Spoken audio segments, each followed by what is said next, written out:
oh, dude, you're gonna marry this girl? All right, so episode 11, guys. We left on this was the Chelsea and Kwame episode, and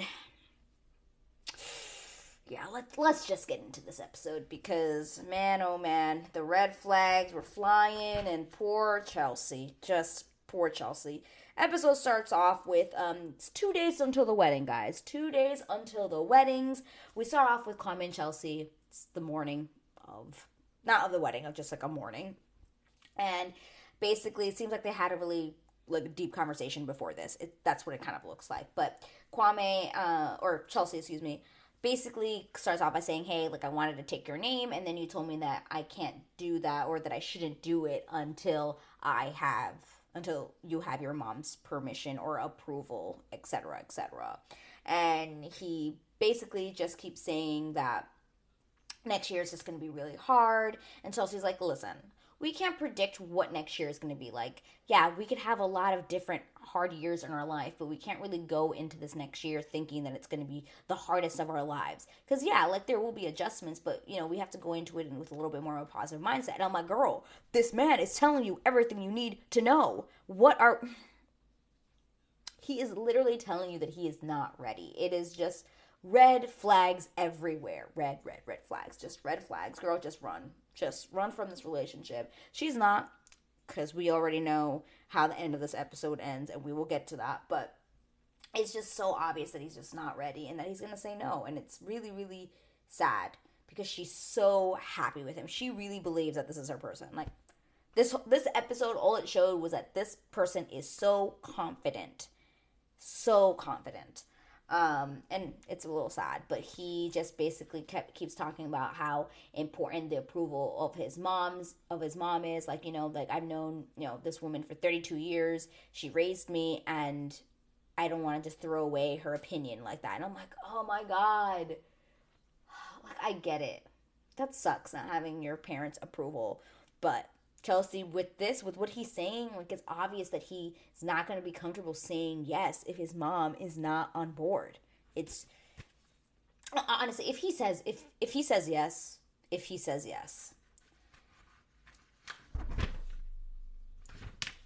I don't know.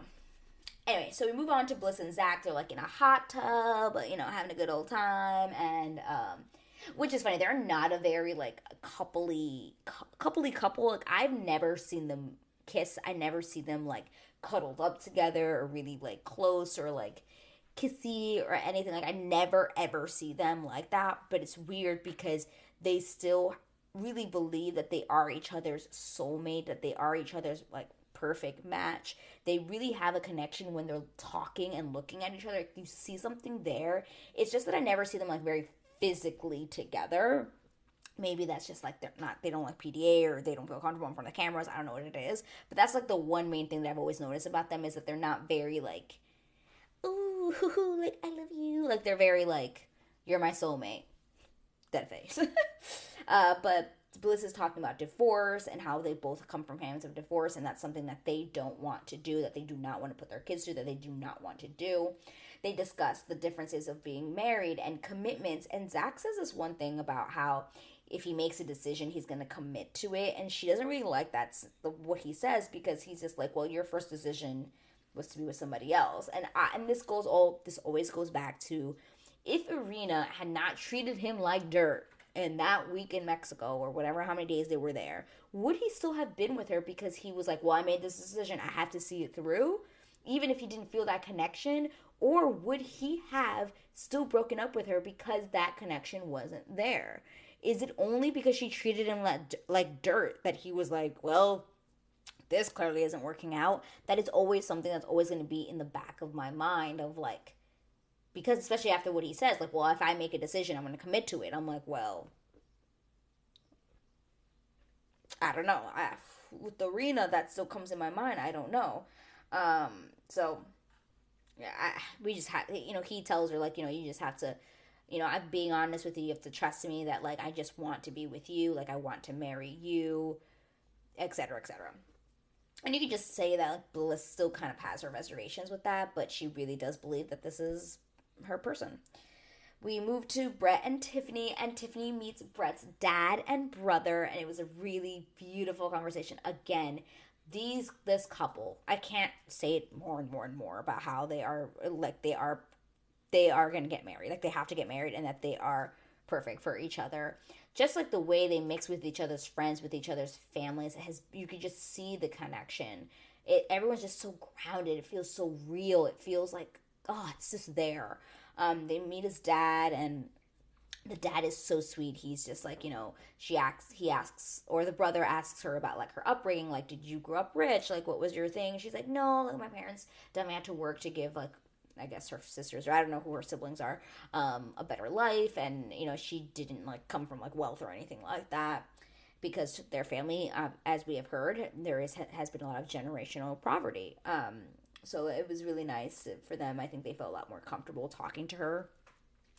And it was so beautiful. The dad was like, I really support this because, and this is after, Brett and Tiffany have been talking about each other and how much they love each other and how they're, all the stuff that we already know, that how they think about each other. He pretty much says like how much he supports this relationship, especially because it was really about meeting each other without the appearance being a big factor. They had to learn about themselves internally, and that is actually the most important thing. Because yeah, you can fall in love with someone and just be like, oh, I just like the way they look, but like once that goes away, that attraction can go away, then what is underneath that? There'll be nothing. And he said that he really supported this experiment and supported the way that they came to meet each other. I was like, wow, it's not a lot of times that happens, that you hear a parent say like, oh no, I support this experiment, because it really isn't about like what the outside is. It's about how you feel about that person internally, and how you connect, and how emotionally connected you are. It's not just about like, oh, I think that person is sexy, they're my type. That was the first time we ever really heard that from a parent. Correct me if I'm wrong. The first time I think I've heard in Love is Blind, but of course we are on season 4. There are a lot of seasons, so I can't remember everything. But it was beautiful.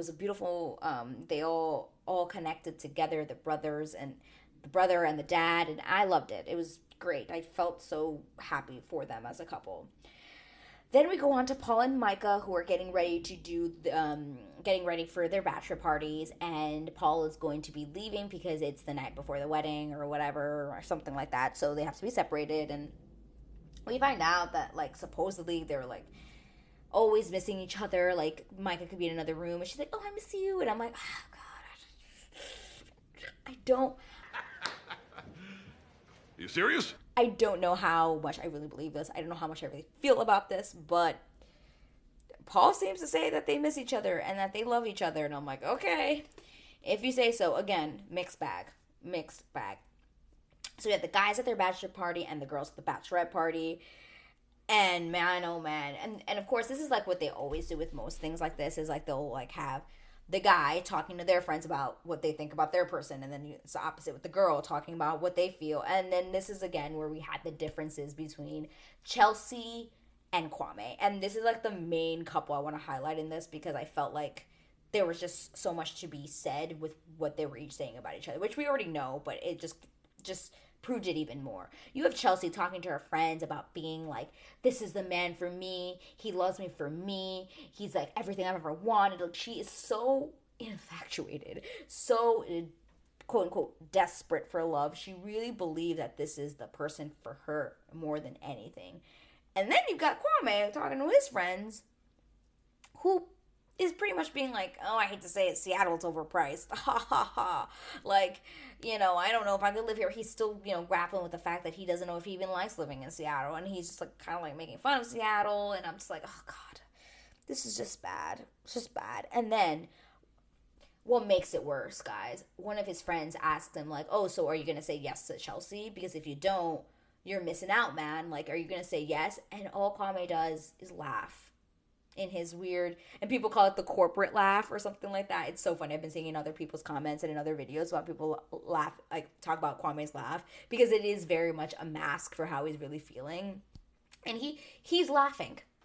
Oh, dude, you're gonna marry this girl?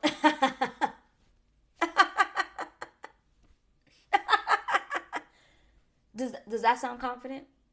If you ask that to Brett would be like, absolutely, she's my person. Not once have I heard Kwame say that. Not once. And it's just telling. It's very telling for what is to come. Very, very telling. Then you have Zach talking to his friends about Bliss and how they have so much in common and how they found all this stuff about in the pod. Something about how, like, she had said, like, oh, I have dreams where an owl finds me peace or something like that. And he's like, that's crazy. Like, the owls are, like, my favorite animal.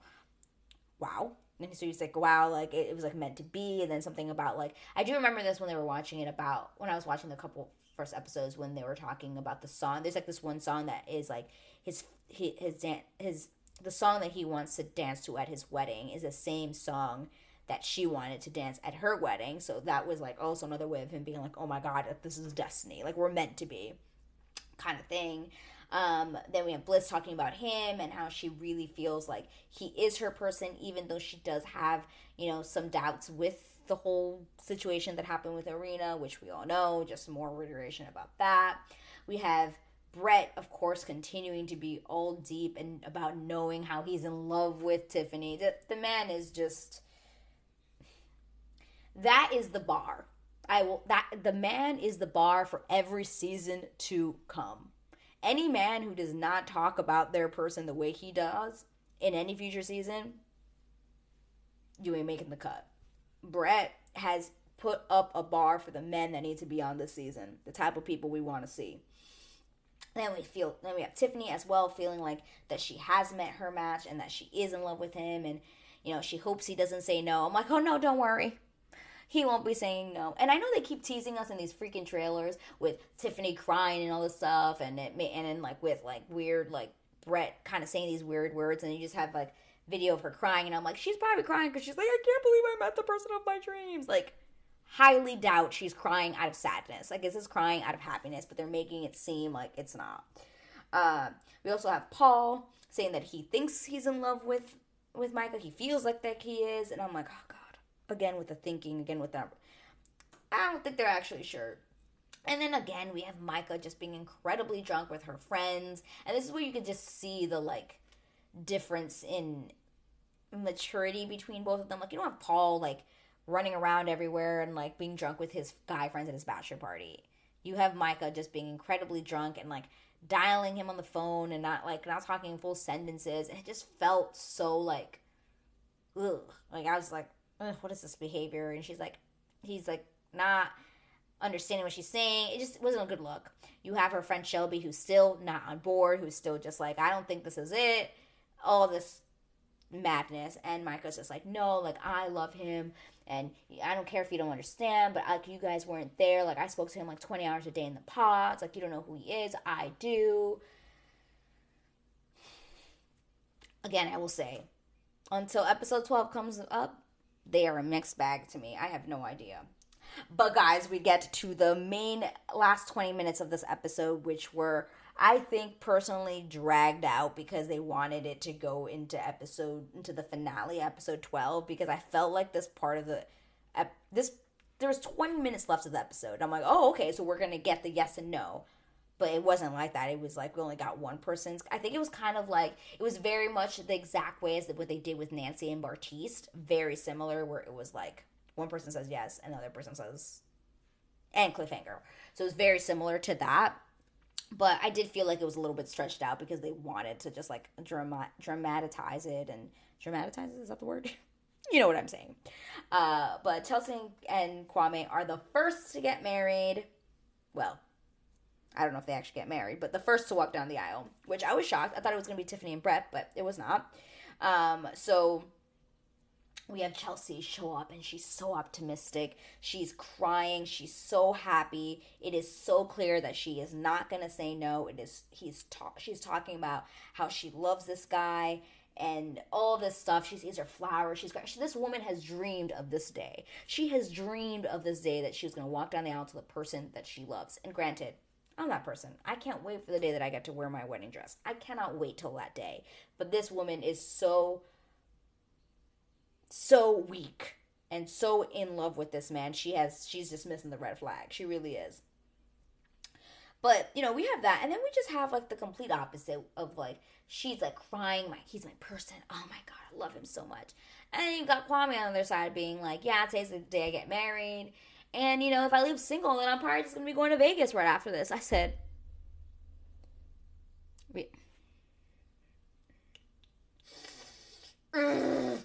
okay. And then, yeah, like I said, then you have the opposite of Chelsea, who just literally has no shadow of a doubt. She's crying. She's like, he's the one for me, etc., etc. Then you have Kwame's brother and sister join him, and that part was actually really sweet. I love his sister. Her name is, I think, Barbara. I think her name is Barbara. Super duper sweet and like so supportive. She talks about like her relationship with Kwame and how like they grew up together, and it was just really really sweet. And then they tell Kwame that they told their dad, and their dad is actually super supportive and was like really excited, and that they should call him. And then, which was nice to hear. So then they're like, yeah, mom, that part's hard. Like, we understand, but even though she hasn't been talking to you, we know she's praying for you today. And then they make this joke. They're like, when was the last time you prayed? You still pray, Kwame? And Kwame's just like, they're like, yeah. They're like, yeah, you haven't prayed in 15 years, because it was pretty funny. You can tell like he's not really that religious anymore, and his brother and sister kind of still are. And they're like, just give her time. Once you get married to Chelsea, like she will, she'll come around and she'll accept her, and she'll love her. And it was really sweet, and I really loved them. And the brother's like, hey, do you mind if we do a prayer? And they're like, yeah, of course. And they'll pray together, and that part was really nice. And they're like, don't mess us up, like make the right decision, like Chelsea's the right woman for you, she loves you. And it was so nice to see the support of his siblings, knowing that I think he knew he was gonna say no. So yeah, it was just it was a really really nice moment. Then we have Barbara go and meet Chelsea face to face, because I think they had FaceTime before, but they never met in person. So they meet, and she comes into the room, and they have such a nice moment. Chelsea's so happy for her to be there. She brings her like this purse that like they made for her, that's from their home country, and it was just so pretty, and such a beautiful moment for Chelsea. I think she felt so supported by that part of her what she thinks will be her new family. And the sister's like, oh, I can't wait to have a sister, like I've always been the only girl. And like they're supportive. It really reminded me of SK's mom when she went and met Raven, and how supportive she was and how much she wanted that for her son. It was very similar vibes from Kwame's sister. It was very similar, and it was so nice to see. Again, we know it's gonna be sad, but it was still a beautiful moment to see on TV. And then this is like, we had like probably like 5-10 minutes left of the episode. I'm like, okay, Netflix, y'all dragging us out, because then they just have Kwame and the sister like getting ready to walk down the aisle, and then it's just like he's just sitting there, and the camera's panning on him, and he's contemplating, and he's not sure. And then they do the side interviews, like, yeah, like I could see her, but I don't have my mom's approval, all this stuff. And I'm just like, oh god, you guys are just dragging this out on purpose. Like, I know y'all are just dragging this out on purpose, because this is gonna be a cliffhanger. So it kind of sucks, because I knew it was gonna be a cliffhanger, but I had to watch it to see if it actually was going to be, and it did. And I was like, oh, damn you, Netflix, damn you. But they all walk down the aisle, and you can just, like I say, Kwame is clearly uncertain. And then I realized, why is this man not wearing a belt with his tux? Why? Why was he not wearing a belt? Sir, this is a suit. You're supposed to be wearing a belt. Why are you not wearing a belt? I didn't understand. I was not about that look. Wear a belt, sir. Wear a belt. So then Chelsea walks down the aisle. She looks beautiful. I did think she was wearing a little bit too much jewelry, because she had a necklace, a really big necklace, and she had a lot of like bracelets. Then she had these really big earrings. I thought the jewelry was a little excessive, but the dress, but the dress was beautiful, and she did look beautiful. I just think she had too much jewelry on. But she starts walking down the aisle, and usually when you see the guy's face, that's usually how you'll know, like, where is this going? And this guy had like no reaction. There was no crying, there was no smiling, there was nothing. It was just like, oh god, this is so bad. This is so bad. But she gets up to the front of the aisle or whatever, and her dad drops her off, and she's like shaking. She's so nervous, and he just looks way too calm to be there. Like, he looks way too calm. He already knows what his answer is. And this is what I thought was nuts. His sister asked, did you write your vows? He's like, no, you know me. I'll just say what I feel. And I'm like, oh, fuck me. You're not even going to write a vow. You're not even going to write vows? Okay. Then you have Chelsea, who does the complete opposite. Like, do you have any words to say today? And she's like, yes. And she has, like, a card. She says all these beautiful things about him. And I'm like, wow. This looks bad. She literally wrote her vows on a paper, and he's literally like, well, I didn't have to write my vows because I'm just going to say how I feel in this moment. I'm like, okay, fine, whatever. He says his piece. Like, she says some great things. He says some nice things about her. And then the guy asks Chelsea, do you take Kwame? And she, of course, says, I do. Are we surprised? No. Anyone watching the show knows that she was going to say, I do, that she was going to say, yes. It's not a shock. We knew this. Without a doubt, we knew this. And then, of course, they ask Kwame, and cliffhanger. Of course, they ask Kwame. It's a cliffhanger. I knew that's where this was going. Like I said, it was very reminiscent of Nancy and Bartise when Nancy said yes and Bartise eventually said no, but they left it on a cliffhanger. So I have a feeling that's exactly where this is going. Guys, let me know in a comment below what you thought, what you're thinking. Do you think Kwame's going to say no? I'm pretty shocked I will be shocked if anybody thinks he's going to say yes. But if you do, please, I want to talk about it. I want to see what you think, what your reasonings are, because I personally think he's going to say no. And Chelsea's going to be heartbroken, and the reunion's going to be so much fun to watch because they're going to replay that nice little clip of Micah and freaking Kwame talking, and I can't wait to hear the scoop on that. But yeah, this episode was a great episode. Again, next episode is the season finale, episode 12, and that is when we'll see the rest of the weddings. I cannot wait to watch it because, oh my god, I'm excited to see Tiffany and Brett say I do, because they're the only, and Zach and Bliss, I think Zach and Bliss will say I do, and Brett and Tiffany will say I do, and everybody else will be no's. Mike and Paul, someone's going to say no. I have a feeling someone's going to say no, but I could be wrong. I don't know. But guys, if you're interested in seeing any more of my recaps, you can watch this playlist right over here. And if you like this video, please give me a huge thumbs up. And if you're not subscribed, please click that subscribe button. And I will see you guys in the next video. Bye!